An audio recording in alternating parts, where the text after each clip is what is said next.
오늘 함께 생각을 나눌 말씀의 주제는 소외된 자들을 위한 십자가입니다. 우리가 믿는 바대로 주님께서 성부 하나님의 뜻에 순종하여 온 인류를 구원하시기 위하여 이 세상에 오셨습니다. 믿으시면 아멘하시죠. 어디에 오셨다고요? 세상에 오셨습니다. 그러면 이 세상은 도대체 어떤 곳인가요? 주님이 이렇게 말씀하셨죠. 너희는 세상의 빛이라. 다시 말씀드리면 세상이 빛을 필요로 한다는 얘기지요. 왜 세상이 빛을 필요로 할까요? 어둠이 가득 차 있기 때문에 그런 거이지요. 어둠은 다시 말씀드리면 죽음을 의미합니다. 이 세상이 죽음으로 가득 차 있다는 그런 의미인 거이지요. 그리고 이어서 이렇게 말씀하셨습니다. 너희는 세상의 소금이라. 세상이 소금을 필요로 하기 때문에 그런 말씀 주신 거지 않겠습니까? 왜 세상이 소금을 필요로 할까요? 그만큼 부패하고 타락했기 때문인 거이지요. 다시 말씀드리면 온 세상이 죄악으로 관영되어 있음을 의미합니다. 달리 말씀드리면 세상이 거룩하지 못함을 의미하는 것이지요. 그러기에 세상은 거룩하신 하나님으로부터 멀어지게 됩니다. 다시 말씀드립니다. 이 세상은 죄악으로 관영한 것이요 죽음으로 가득 찬 것이기 때문에 거룩하신 하나님, 생명의 근원이 되시는 하나님으로부터 멀어졌다. 외면당하고 있다. 그것을 달리 표현하면 하나님으로부터 소외되었다. 그렇게 표현할 수가 있게 되겠지요. 바로 이 세상에 주님이 오신 것입니다. 주님이 공생애를 시작하실 때 12명의 제자를 세우시게 됩니다. 그들의 면면을 여러분들은 잘 아시겠지만 대부분의 제자들이 바로 그들이 살고 있는 사회로부터 소외된 사람들이었습니다. 가진 것이 없었습니다. 배운 것이 없습니다. 그들이 사는 사회로부터 인정을 받지 못하는 사람들이었습니다. 다시 말씀드리거니와 그들은 그들이 살고 있는 사회로부터 소외당하고 있던 사람들이었습니다. 그런 사람들을 주님이 택하셔서 제자로 삼으셨습니다. 주님의 3년 공생애는 끊임없이 소외된 사람들을 찾아다니는 여정이었습니다. 이 마을로 가셨습니다. 저 마을로 가셨습니다. 이 동네로 가셨습니다. 저 동네로 가셨습니다. 그런데 주님이 어디를 가시든 주님의 관심은 그들이 살고 있는 사회로부터 소외된 사람들이었습니다. 귀신 들린 사람을 찾아가셨습니다. 나병에 걸린 사람들을 찾아가셨습니다. 중풍병에 걸린 사람들을 만나셨습니다. 걷지도 못하고 보지도 못하고 듣지도 못하는 사람들을 주님이 찾아가셨습니다. 온갖 질병 때문에 고통당하고 있는 사람들을 찾아가셨습니다. 먹을 것이 없는 사람, 마실 것이 없는 사람들을 찾아가셨습니다. 그들이 살고 있는 사회로부터, 심지어는 그들의 가족들로부터 냉대를 당하고 무시당하고 멸시당하고 조롱을 당하고 있는, 외면당하고 있는, 달리 말씀드리면 그들이 살고 있는 사회로부터 소외된 사람들을 주님이 찾아가셨습니다. 그리고 찾아가셔서 그들의 손을 잡아주시고 그들을 위로하시고 그들이 직면하고 있는 모든 인생의 문제를 다 풀어주시고 해결해 주시고 그들의 고통을 평강으로 만들어주시고 그들을 치유하신 것, 그것이 바로 주님의 3년 공생애를 정리할 수 있는 내용이지 않습니까? 주님의 사역의 현장을 한번 보시겠습니까? 광야였습니다. 들이었습니다. 산이었습니다. 강변이었습니다. 그런 곳으로 가셔서 주님이 사역을 펼치신 중요한 이유는 바로 그와 같은 곳에 소외된 사람들이 살고 있었기 때문입니다. 주님이 그와 같은 곳으로 찾아드신 중요한 이유는 소외된 사람들, 그들이 살고 있는 사회로부터 소외된 사람들이 주님을 쉽게 만날 수 있는 공간이 바로 들녘과 광야와 그리고 산이었기 때문입니다. 만일 주님이 도심에 계십니다, 구중궁궐에 계십니다, 그러면 소외된 사람들이, 그들이 살고 있는 사회로부터 공동체로부터 소외된 사람들이 주님을 만나기가 쉽겠습니까? 또한 주님께 가까이 나갈 수가 있겠습니까? 그래서 주님은 소외된 사람들을 쉽게 만나고 소외된 사람들이 마음껏 주님 앞에 올 수 있도록, 그들의 인생의 문제를 주님 앞에 토해낼 수 있도록 광야로, 들녘으로, 산으로, 강으로 그렇게 주님이 움직이셨던 것입니다. 맞습니다. 주님은 그 당시 사회로부터 소외된, 외면당하고 있는 모든 사람들의 이웃이 되셨습니다. 친구가 되셨습니다. 그들의 위로자가 되시고 그들의 인생의 문제를 풀어주는 분이셨고 그들의 치유자요 구원자가 되셨습니다. 그러시던 주님이 고난의 길, 십자가의 길, 죽음의 길을 걸어가시게 됩니다. 그러자 주님을 뒤쫓던 그 수많은 무리들이 주님을 더 이상 쫓아다니지를 않습니다. 모든 사람들이 다 주님을 떠나갔습니다. 심지어는 그 당시 종교 지도자들의 선동에 넘어가 예수를 십자가에 못 박으시오, 예수를 십자가에 못 박으시오, 예수님을 십자가에 못 박는 일에 선동당하는 사람들이 되고 말았습니다. 그렇게 선동하는 사람들 가운데는 예수님을 통하여 육신의 허기를 채운 사람들도 있습니다. 예수님을 통하여 고침받은 사람들이 있습니다. 예수님을 통하여 인생의 문제가 해결된 사람들이 있습니다. 예수님을 통하여 가정에 드리워졌던 모든 두려움의 그림자가 소멸되고 평강과 기쁨이 찾아온 것을 경험한 사람들도 있습니다.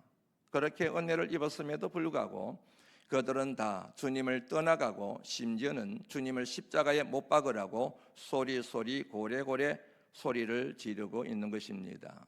주님은 철저하게 무리들로부터 소외당하셨습니다. 그는 제자들도 마찬가지입니다. 주님이 그렇게 당부하시고 그렇게 가르치셨건만 그럼에도 불구하고 주님이 붙잡히시자 모든 제자들은 다 도망갔습니다. 베드로는 3번이나 주님을 부인했습니다. 얼마나 큰 소리 땅땅 쳤습니까? 제가 주님과 죽을지언정 절대로 주님을 배신하지 않을 겁니다. 주님을 떠나지 않을 것입니다. 주님과 함께 죽고 주님과 함께 살 것입니다. 그렇게 큰 소리 쳤던 베드로는 3번이나 부인하지 않았습니까? 맞습니다.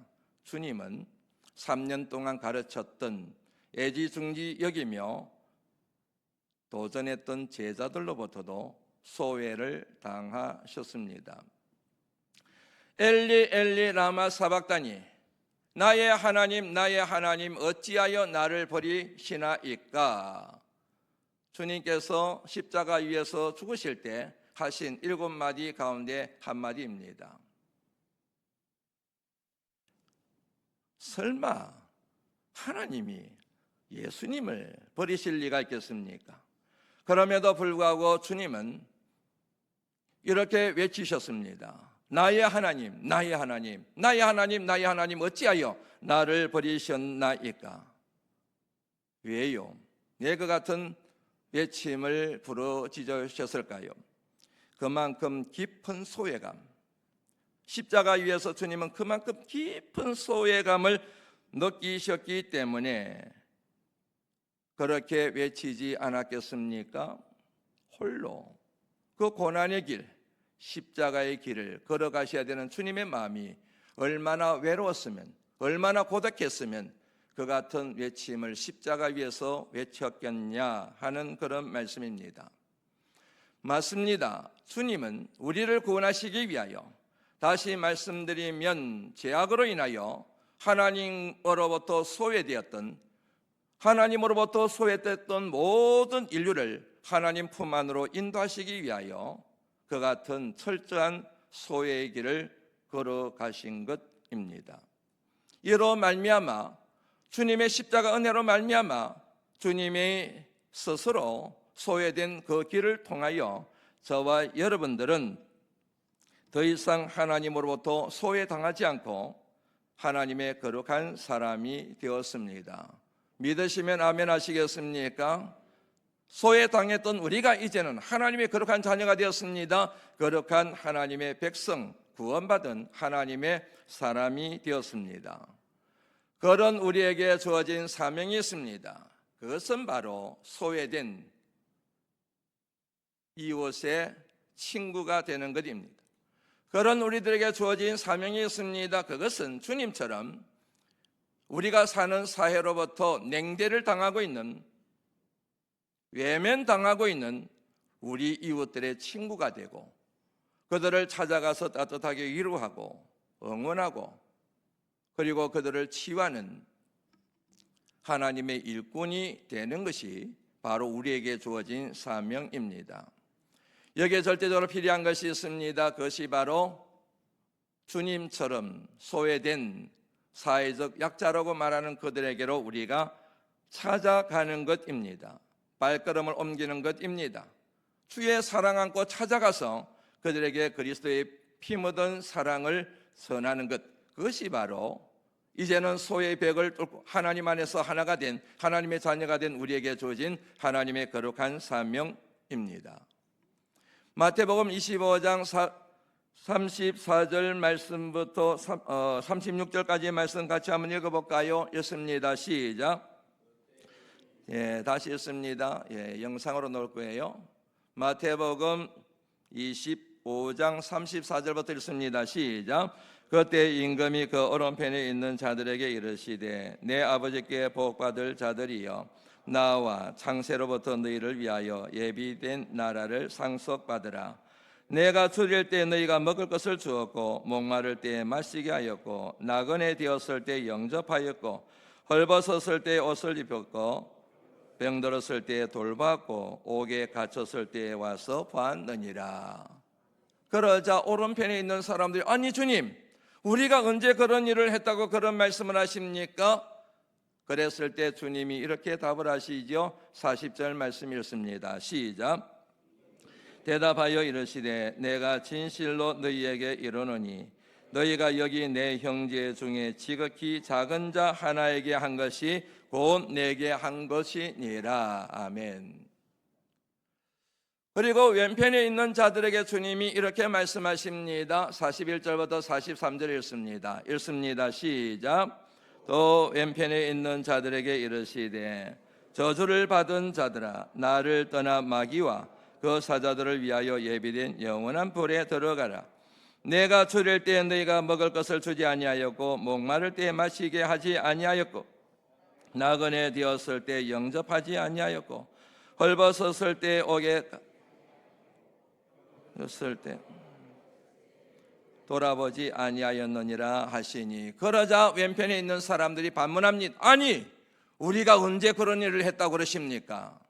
그러자 주님이 이렇게 답을 하시죠. 45절 말씀 같이 읽습니다. 시작. 이에 임금이 대답하여 이르시되 내가 진실로 너희에게 이르노니 이 지극히 작은 자 하나에게 하지 아니한 것이 곧 내게 하지 아니한 것이니라 하시리니. 아멘. 주님은 오늘 본문 말씀에 언급되고 있는 사회적 약자들, 헐벗고 금들이고 병든 자, 감옥에 갇혀 있는 자, 그리고 목이 마른 자, 이런 사람들을 주님과 동일시하고 있음을 알 수가 있습니다. 이들에게 한 것이 곧 내게 한 것이라. 그들과 주님을 동일시하지 않으면 절대로 나올 수 없는 말씀인 것이지요. 그래서 신학자 가운데 한 사람이 이런 말을 한 것이지 않습니까? 이웃이 하나님은 아니지만 이웃 사랑이 곧 하나님 사랑이다. 아무리 하나님을 사랑한다 말을 해도 이웃을 내 몸처럼 사랑하지 않으면 그 사랑은 헛된 사랑이고 그 사랑은 하나님께 인정받을 수 없음을 의미하는 것이지요. 눈에 보이는 이웃도 사랑하지 않는 사람이 어찌 눈에 보이지 않는 하나님을 사랑한다고 말할 수 있는 것이지. 그것은 스스로를 속이는 기만에 지나지 않는 것이지요. 다시 말씀드립니다. 소외된 사람, 그들은 하나님은 아니지만 그들을 숨기고 그들을 사랑하는 것이 곧 하나님을 사랑하고 하나님을 숨기는 길임을 저와 여러분들이 마음속에 꼭 새겨야 될 줄로 믿습니다. 여러분들에게 묻습니다. 여러분들 하나님을 만나셨습니까? 대답이 시원찮으네요. 여러분들 하나님을 만나셨습니까? 또 묻습니다. 어디서 만나셨습니까? 여러분들은 주님을 어디서 만나셨습니까? 예배 드릴 때요? 기도할 때요, 기도원에서요, 부흥회 때요, 말씀을 읽고 말씀을 들을 때요, 어느 집회에 가서요, 혼자 기도할 때요, 찬양 부를 때요, 좋습니다.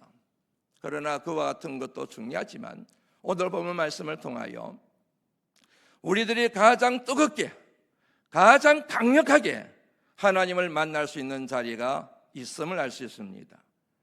그것은 바로 소외된 사람들이 있는 자리입니다. 여러분들의 신앙이 밋밋하시고 좀 더 강렬하게 그리고 뜨겁게 주님을 만나기를 원하신다고 한다면 낮은 자리로 내려가십시오. 사회로부터 소외된 사람들에게로 찾아가십시오. 헐벗고 굶주린 그들의 친구가 되어 보십시오. 병든 이들의 가까이 가서 위로자가 한번 되어 보시기를 바랍니다.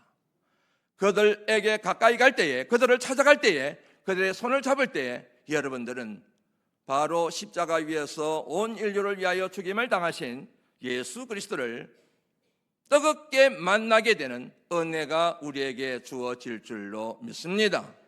한국교회 그리스도인들이 너무너무 영성이 힘이 없어요.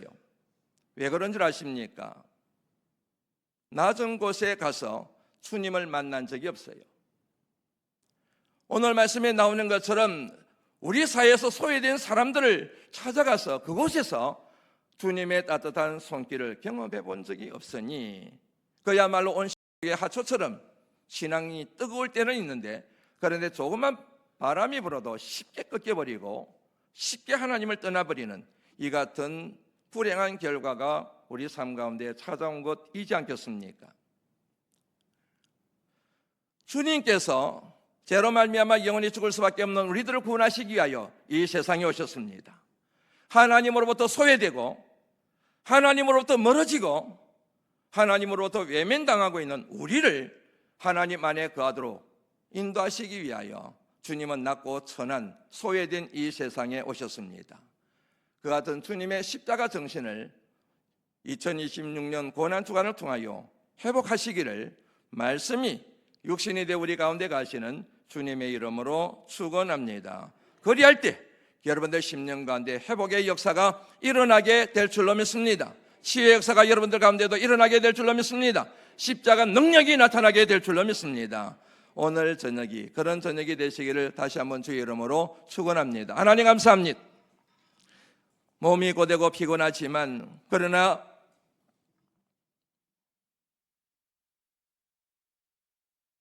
나를 위하여, 나를 살리기 위하여 고난의 길을 걸어가신 주님의 고난에 비하면 아무것도 아니라는 생각을 가지고 열일을 제쳐놓고 만사를 제쳐놓고 주님 앞에 나와 말씀드리며 주님의 십자가 정신을 상고하는 우리 모두에게 하나님께서 큰 은혜를 베풀어 주실 줄로 믿습니다.